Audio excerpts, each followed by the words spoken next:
soo dhawaada magaca ku bilaabay waxa la maad jaamac galayd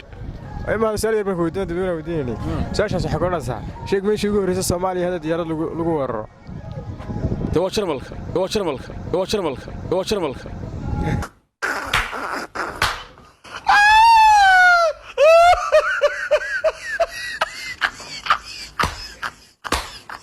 Soomaaliya lagu diyaarad lagu weeraro Soomaaliya oo dhan meeshii ugu horeysay Soomaaliya ahayd ee diyaarad lagu weeraro iyo Hargeysa salaam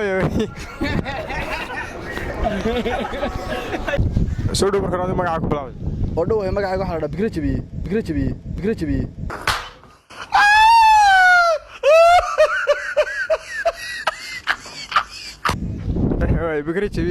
saal baan dadweynaha weydiin waxa qoranaysa sheeg meeshii ugu horeysay Soomaaliya ahayd ee diyaarad lagu weeraro meeshii ugu horeysay diyaarad lagu weeraro Soomaaliya halkaas waxa ay farta danab kullaa waxa lagu laayay diyaarad ugu horeysay Soomaaliya waxa lagu weeraray halka Suraaqa bin Malik gaalkii weynaa halkaas algu dilayta wasa ka bax soo dhawaada magaca ku bilaabay magaca soo yar dadweynaha waxa qoranaysa sheeg meeshii ugu horeysay Soomaaliya ahayd ee diyaarad lagu weeraro meeshii ugu horeysay diyaarad lagu duqeeyo Soomaaliya ahayd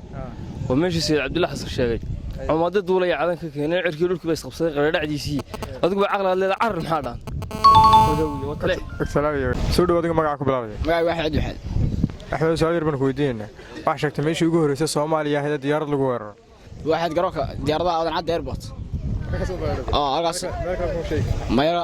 halkaas ma la sameeyaa dib loo duqeeyo mise dib loo dhisaa dana salaam